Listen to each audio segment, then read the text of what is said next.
Hey guys, and welcome back. We have another update on the Son Jung Min case. It's still not resolved. The mystery still compounds, and a lot of Korean people have said that they can't even sleep now because of this case because it's so infuriating.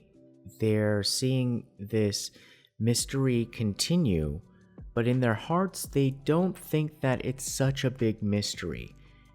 They get a sense that this is a big injustice that's about to unfold in front of them. I think a lot of people get the sense that they have to brace themselves for another result that they're not going to be happy with. Namely, that a wrongful death is going to be just swept under the rug, and somebody with some sort of advantage in society is going to be able to get away with it. That essentially, again, is the type of anger that's underlying this tragic event. And of course, on the surface, it is about trying to figure out why such a tragedy occurred. Why a 21-year-old college student who is studying medicine, and I say 21 because that was his real international age. 22 is his Korean age, but let's remember, on his time in Earth, not counting the time in the womb, was only 21 years old. 21 years, and have his life taken away. So what's angering me right now is that I am getting also the sense that the cards are being stacked against him. We're going to see, most likely, the forces gather and probably try to blame SJM for his own death. It looks like they're trying to, and they, as in this point right now, the main actors are the police and the media. The mainstream media are trying to get people to accept that Son Jung Min probably just walked into the river himself, and he alone is responsible for his own drowning. I think that's what people are trying to get the public to accept. The reason why I say that is that we have three major updates that I guess I want to split up again in three different parts because there's so much to unpack here. One, the police made a mid-investigation report because there were so much chatter out there, people just really upset with the police, that I guess they felt like they had to address some of the concerns that the public had. So they made an announcement, and in a nutshell, they basically said that there's nothing in this case so far that points to criminal activity, and you guys need to just trust us. We are doing a good job. We are doing the best we can, so just leave it to us. We're going to find the answers, and we're leaving all the possibilities open, but there's nothing about this that is criminal. Doublespeak. And of course, we've had the media cover this issue just normally. But what people were really waiting for was a key documentary-style program that people really trust. It's called Unanswered Questions. That's the English translation. Basically, it's 그것이 알고싶다. And it is on SBS. It is a very highly regarded show. It's been on since 1992, and it is hosted by Kim Sang-jung. He's one of the most famous actors and hosts in Korea, and I would say, yes, he counts as one of Korea's hot daddies if you're really into that. And he seems like he was, I think, a bit struggling in this show.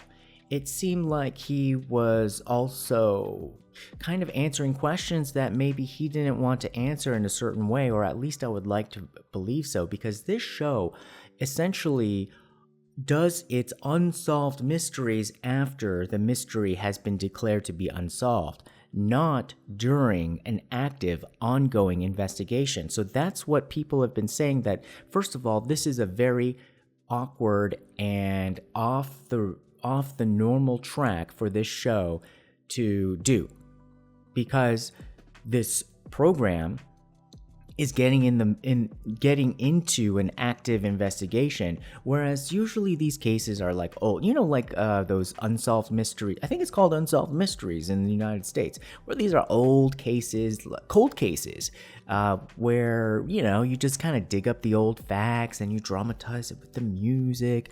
But this is not even more than 5 weeks old, and we're still in the middle of the investigation. Why is this show, unless they're trying to essentially write history saying that this is going to be an unsolved case, everybody needs to let it go? It's a little bit fast. It seems like a little bit you're trying too hard. Why? Anyhow, so let's just talk about SBS in general, this network. This show has always surprised me because I didn't think that it would be on SBS. I never thought it would be like an SBS type show, because SBS is, out of the three major networks, KBS, SBS, and NBC, SBS is sort of like the place where like the pretty people are, like the rich, cool kids, like Mean Girls. It's like the Mean Girl table. Like everybody there is just like a little bit taller, a little bit skinnier, a little bit sexier, and they just kind of got like that little like sheen to them. And a lot of their shows, they're really known for their dramas. So I would say before Netflix came on the scene, that's where you would go for the dramas. That if you want to look at the fantasy rich Korea lifestyle, like that's the network that brings that kind of that version of Korea. So My Love from Another Star, Chun Ji-hyun, Kim Soo-hyun, even those actors, they're just a little bit taller, little skinnier, little bit, prettier than the rest. Gentleman's Dignity, that was basically just like a bunch of probably like the hot guys at the time. Secret Garden, The Heirs, and then like anything like Cheongdam, which is basically like Beverly Hills of Korea, or Gangnam this, Gangnam that. Like they're just obsessed with Gangnam all day, all night. And so a lot of it is like fiction and like plastic fantastic Korea. Nobody really goes and watches SBS News. I'm sorry, I don't know anybody who's like really like, oh my god, I need to go and watch SBS News. Like, no, like they're really known for like fiction. Let's be real about it. Anyhow, so Unanswered Questions, or 그알, for short, 그것이 알고싶다, is sort of like, to me, an NBC show. So like NBC is sort of like the punk kind of like, rabble rouser, like independent journalist, like, I don't care about what I wear, I'm gonna go find the truth and I'm gonna like take you down. And they're kind of, actually they would probably be like enemies with like the SBS people. And so I always thought 그것이 알고싶다 was like more of like an NBC show. So I was surprised that it would always be on SBS. But with the way that they are handling this topic, this Son Jung Min case, and the way that it's panning out, I'll share with you why at the end of the show. I think exactly why I do believe it does belong on SBS, and now I know why, and now I think it does make sense that it is on this network. Alright, so let's first of all start off with the ratings. This show was one of the highest rated shows of the program's history, or the recent history. It's been getting about like 4, 5, 6 on the scale, and this went up to 11. So it basically doubled whatever it was getting. And let's start off first with the biggest scandal. Even though it got a lot of viewership, a lot of people have been criticizing it because there was a lot of false advertising. Really false advertising, like to the point where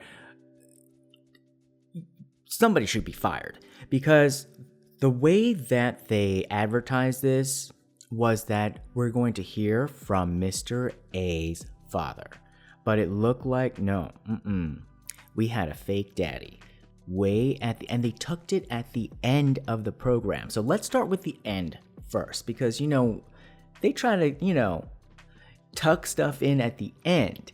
So way at the end of the program, right before the end, we had, and I've done, some television and stuff. So, you kind of know like where you try to do the visual storytelling to lead somebody in psychologically. So this is where this is important. So they had the real father of Son Jung Min, like waxing poetic, looking sad, and talking about like how they would have to throw away things in the refrigerator that was for his son, and they had to let that go, and that they'd never see his girlfriend, never see him get married, never see the next stage of his life.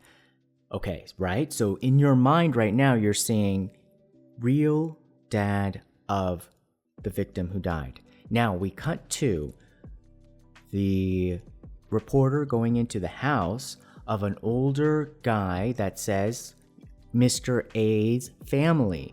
So it looks like it's going to be Mr. A's father. Except it's not Mr. A's father, but nowhere in this discussion do they even mention that, oh, you're Mr. A's uncle, you're Mr. A's cousin, you're Mr. A's like male relative. Just on the graphic on the screen, it's up to you as the viewer to read it and be like, oh, okay, family. It just said family. It didn't even say uncle. It didn't say grandpa. It didn't say, third cousin 5 times removed. It didn't say any of that. It just said family. And if you were ever wondering, like, really, if you want to learn the intricacies of Korean language, because I've heard Korean people like now debate like really like the wordsmithing that's going on with this case, it said 가족. And they're like, that was even misleading because 가족 usually means, yes, family, but people who are in your household. So you can throw around family, but it looked like this guy, unless you have like uncles or nephews live with you in your household, you most likely use the word 친척. So even in that editing, you're showing a bias towards Mr. A's position. So not only are you misleading the public thinking that that is the father on the screen, and okay, fine, you can get away with it by saying like, oh no, we never said it was his father. And on the screen, it just said family. And we even said like, we met up with his family. Okay, fine. All right. If you believe that, well, up until the marketing of all of this, there were numerous reports. Because, you do this all the time, like when you have like a bombshell kind of like great weekly episodic show, there are a lot of news articles that go out. Well, all these news articles from all these different news outlets, mainstream media outlets, have in the headline, father of Mr. A speaks out. So you have this being spread by all of Korea's media in a very dishonest fashion. Okay, fine. You could say, mistake, honest mistake. SBS didn't make that mistake. Oh yes, it did. Even SBS's own news department. See what I say? I don't think anybody watches SBS News. So SBS's own news department made a mistake on its own announcement of an SBS program, saying that the father would be on the show, and he wasn't. So there was a fake daddy situation going on. What did he say? I mean, he was a family member, so he was there to represent. So what did he say? He said, like... So it's very sad for the family. It's very sad for their family because there was nothing that they can really do for SJM's family. They were thinking about what they can do. They were coordinating with like the police and trying to do everything and be cooperative, which they were. Even though they may have been hurting inside. So they were basically trying to show like, we're not the victims here, but please understand that we are being victimized and we're in pain as well.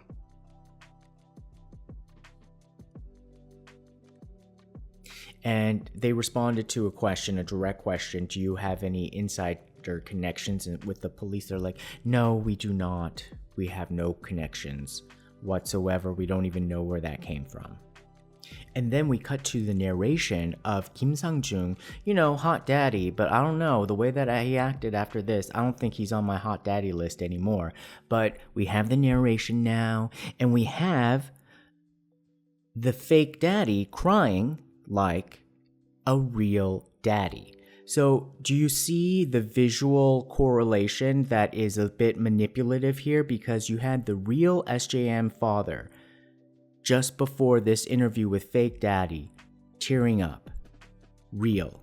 Then you have right afterwards, talk, fake daddy cry as if he were real. Okay, and just to leave the topic of daddies, yes, SJM's daddy, he counts. He's on the hot daddy list.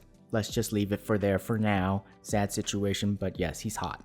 Okay, second, this show was just tricky all around because they were mixing real CCTV footage, which from the last videos, the last 3 videos, you should be an expert on by now. You can tell which one are the real CCTV footages and which ones are reenactments. But for people who have not really studied the CCTV footage, you do not know which one is real and which one is a reenactment, especially when they change the tone of the lenses to look the same. That was very tricky.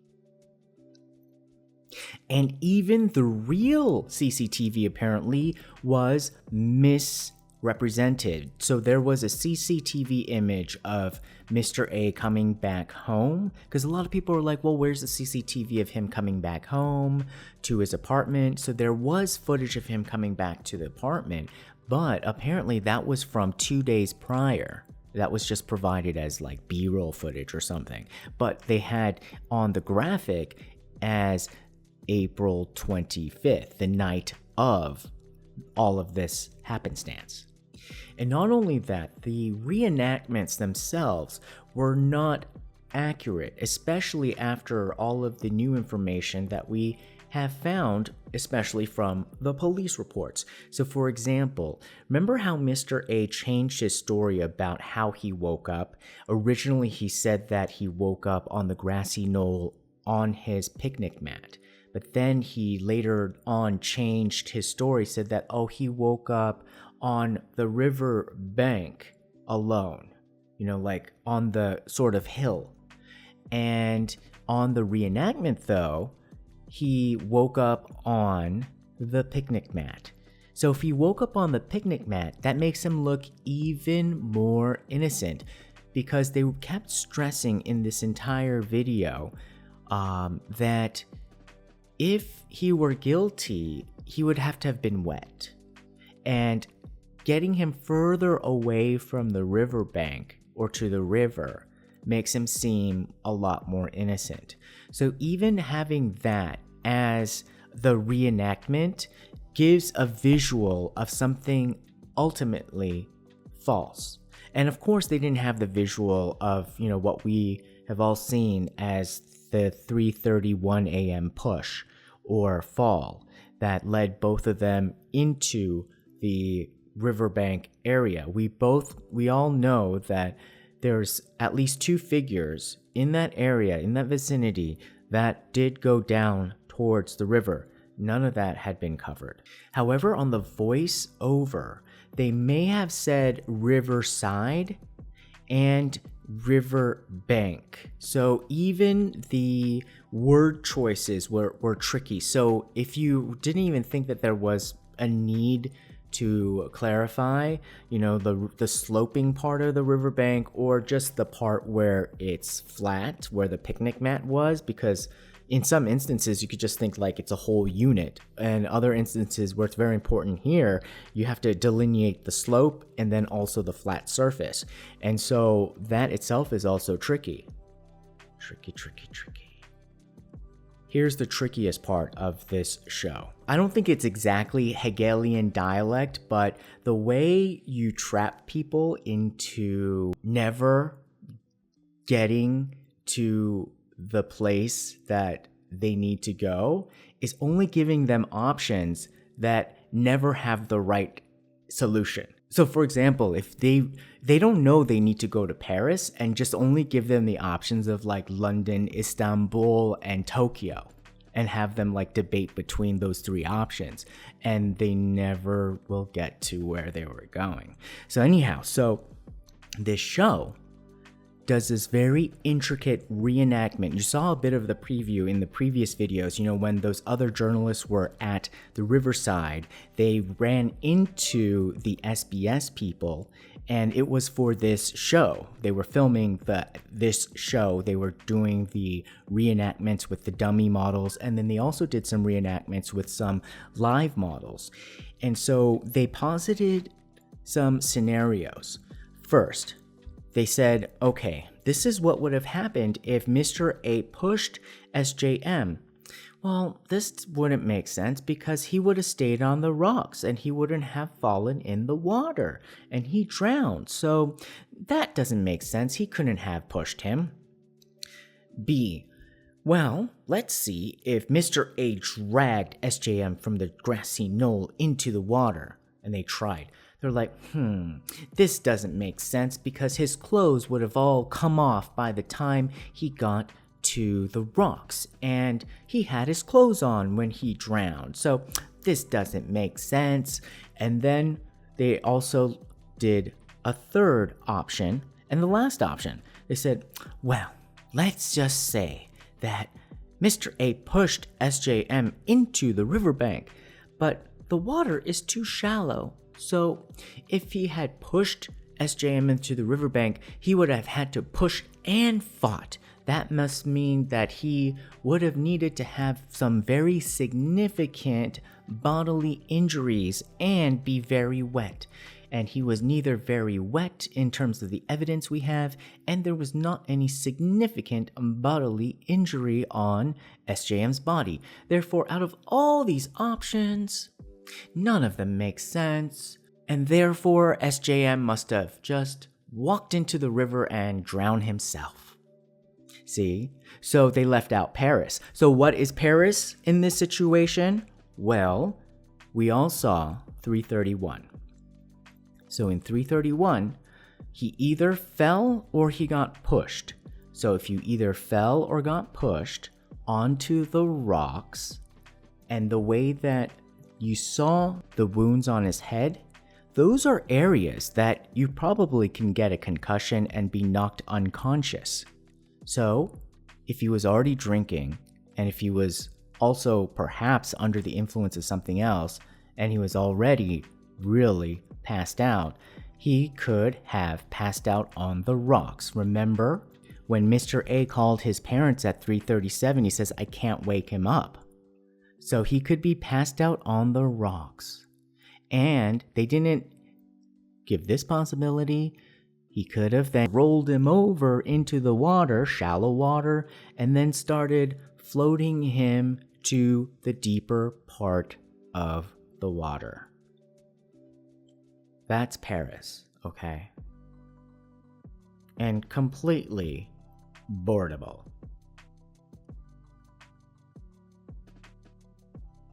So this show ends with Kim Sang-jung, yes, Hot Daddy, saying that the park is going to spend $3.5 million installing more CCTV cameras, so that something like this can't happen again. But, see, now this is a very convenient misdirect because there are additional CCTV cameras and their footage that has not been released that is being blocked at the moment. So we saw the footage from the perspective of the tunnel, right? From the tunnel going out to the river. But remember, there's that bridge out there, the bridge that everybody takes pictures of. Well, there are CCTV cameras that come from the bridge and point towards the riverfront. That means that we get a closer view of what happens on the river bank, which could also shed light what happened at 3:31 a.m. to 4:30.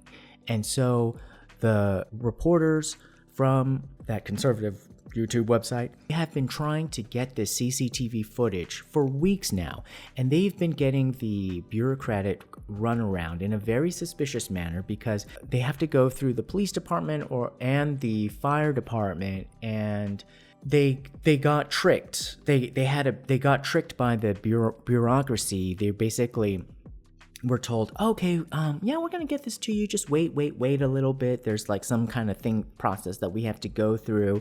And then when they waited, they're like, oh, you missed the deadline. The deadline, expired like an hour ago. And then they're like, wait a minute, you told us to wait. And they're like, oops, sorry, I don't know, we just made a mistake.